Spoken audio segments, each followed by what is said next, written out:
Have you ever launched a new software feature only to be met with users that only had negative feedback? Well, you're definitely not alone. Imagine this. You've poured all your time and energy into software only to see the users throw their hands up in frustration. So in this video, I'm going to cover what causes users to be so frustrated with software, how to prevent your project from failing, and I'm also going to discuss real-world examples of projects that actually failed. According to the Harvard Business Review, 65% of projects fail. But guess what? That does not have to be your next project. Do you remember what happened in 2013? The Affordable Care Act was launched. And the Affordable Care Act is essentially an act in the United States that helps citizens be able to afford health care at a reasonable cost. And the advantage was that even if you had pre-existing conditions, you could still get health care. Everything sounded great until the launch. When it went live, users couldn't log in. The problem has been that the website that's supposed to make it easy to apply for and purchase the insurance is not working the way it should for everybody. And there's no sugarcoating it. The website has been too slow. People have been getting stuck during the application process. It crashed. The system could not handle so much traffic. As a result, that really overshadowed everything that the Affordable Health Care Act was trying to accomplish, all because the system wouldn't allow the users to do what they wanted to do, right? So, of course, they were frustrated. And then at that time, the media said, you see, this act is a disaster.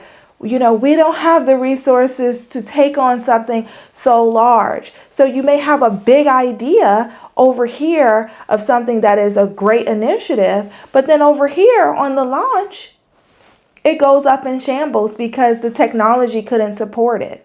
The Affordable Care Act was a monumental project, but I want to give you an example of something on a much smaller scale. So we had just launched our billing project. Everyone is so happy. We got all of the sign-offs from leaderships. It was a win. Everybody was just so excited. Something that we've worked on for a couple years has finally come. We are able to launch. Until, I'll never forget, while on a call with a user, I'm like, yeah, sure, go ahead and click that button. We can send those transactions over through the API. No problem at all. Then I was met with a red error on the screen. The scope of the issue was this is a quarterly billing. So this is tons of revenue that we need to bill. I was about to panic. I just couldn't believe what I was seeing. We tested everything, right? But we couldn't handle the amount of transactions that was going through the API. And so I had to think quick. All right, we need to be able to pass this through the API. What I did was say, okay, let me reduce the data so that we can push that data over in batches so that we can at least bill. This is a confidence killer for users. This is one more thing that they can say in their mind.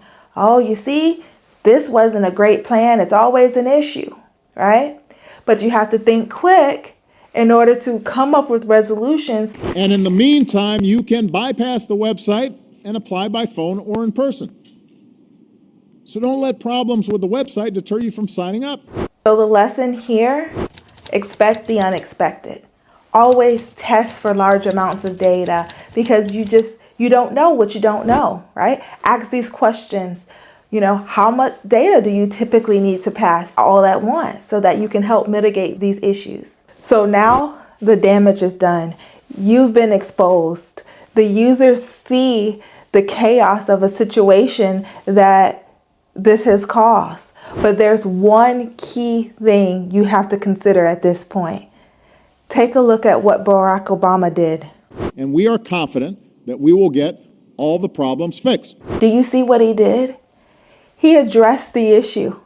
He knew that you were going to be concerned, but he wanted to make you feel okay, we have this under control. The same thing you would have to do in your projects. So if you have issues after issues, you can't just sweep it under the rug and say, oh, okay.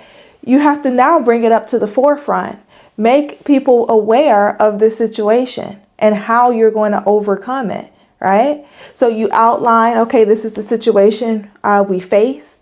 This is the root cause, and this is how we're going to mitigate it. This is exactly the same scenario that you would have to do, because why is that so important?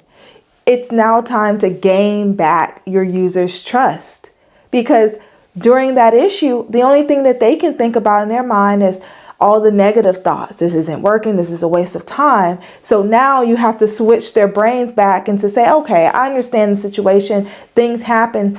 And this is what you are going to do to ensure going forward we don't face the same issues. But guess what? None of this even matters. Everything that I told you doesn't matter if you don't consider this next point that I discussed in the next video.